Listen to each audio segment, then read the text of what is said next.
ನಾನು ಅನ್ಕೊಂಡಿದ್ದೆ ಹೆಂಗ್ 5 ತಿಂಗಳಲ್ಲಿ ಸಿನಿಮಾ ಆಗತ್ತೆ ಇದು ಅಂತ. ನನ್ನನ್ನು ಎಷ್ಟೋ ಜನ ಕೇಳಿದ್ರು, ಮಾರ್ಕ್ ಹೆಂಗ್ ಬರುತ್ತೆ, ಹೆಂಗಾಗೋಗುತ್ತೆ, ಏನಾಗತ್ತೆ ಅಂತ ಅಂದ್ಬಿಟ್ಟು. ನಾನು ಆ ಜರ್ನಿನ ಒಂದು 5-6 ತಿಂಗಳು ಅಣ್ಣನ ಜೊತೆ ಪ್ರತಿದಿನ ನೋಡ್ಕೊಂಡ್ ಬಂದಿದ್ದೀನಿ. ಅವರು ನಿದ್ದೆನೇ ಮಾಡಿಲ್ಲ ನನ್ನ ಪ್ರಕಾರ. ಒಂದು 5 ದಿನ 6 ದಿನ ಶೂಟ್ ಮಾಡೋರು, ತಿರ್ಗಾ ಎಲ್ಲೋ ತೂತುಕುಡಿಲಿ ಶೂಟಿಂಗ್ ನಡೀತಾ ಇತ್ತು, ಪಾಂಡಿಚೇರಿಲಿ ನಡೀತಾ ಇತ್ತು. ಅಲ್ಲಿಂದ ಅಣ್ಣ ಎಲ್ಲಿದ್ದೀರಾ ಅಂದರೆ ಪಾಂಡಿಚೇರಿ ಅನ್ನೋರು.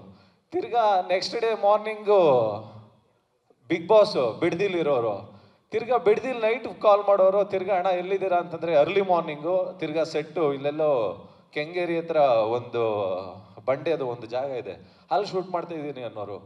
ನಾನು ಒಂದಿನ ಕೇಳಿದೆ, ಅಣ್ಣ ನಿದ್ದೆನೇ ಮಾಡಲ್ವಲ್ಲ ಅಂತಂದಾಗ ಒಂದ್ಸತಿ ನನಗೆ ಚಂದ್ರಣ್ಣ ಹೇಳಿದ್ರು, ಕ್ಯಾಮ್ರಾಮನ್, ಇಲ್ಲಿವರೆಗೂ ನಾವು ಶೂಟ್ ಮಾಡಿದ ಅಷ್ಟು ದಿನದಲ್ಲಿ ಅವ್ರು ಯಾವತ್ತೂ ಸೆಟ್ಟಲ್ಲಿ ಮಲಗ್ದವರೇ ಅಲ್ಲ. ಬಟ್ ಅವತ್ತು ಹತ್ತತ್ರ ಒಂದು 18-19 ಅವರ್ಸ್ ಶೂಟ್ ಆಗಿತ್ತು ಕಂಟಿನ್ಯೂಸ್. ಬೆಳಿಗ್ಗೆಗೆ ಡೈರೆಕ್ಟ್ ಅಲ್ಲಿಂದ ಇದಕ್ಕೆ ಹೋಗ್ಬೇಕಾಗಿತ್ತು, ಎಲ್ಲಿಗೆ, ಬಿಗ್ ಬಾಸ್ಗೆ.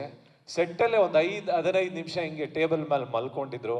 ನಾವ್ಯಾರು ಡಿಸ್ಟರ್ಬ್ ಮಾಡಲಿಲ್ಲ. ಇನ್ನೊಂದು 15 ನಿಮಿಷ ಆಮೇಲೆ ಇದ್ದಕ್ಕಿದ್ದಾಗೆ ಎದ್ದು, ಏನು ಮಾಡ್ತಾ ಇದ್ದೀರಾ ಅಂತಂದಾದ್ಮೇಲೆ ಅವ್ರು ಹೇಳಿದ್ರಂತೆ ಚಂದ್ರಣ್ಣ, ಇಲ್ಲ ನೀವು ಮಲಗಿದ್ರಲ್ಲ, ಡಿಸ್ಟರ್ಬ್ ಮಾಡಿಲ್ಲ ಅಂತ. ಅಂದರೆ ನಿದ್ದೆನೇ ಇಲ್ದಂಗೆ ಮಾಡಿದಾಗ ಮತ್ತೆ ಆ ಕಮಿಟ್ಮೆಂಟ್ ಇದ್ದಾಗ ಮಾತ್ರನೇ ಒಂದು ಮಾರಕ್ ಥರದ ಸಿನಿಮಾ ಆಗಕ್ಕೆ ಸಾಧ್ಯ.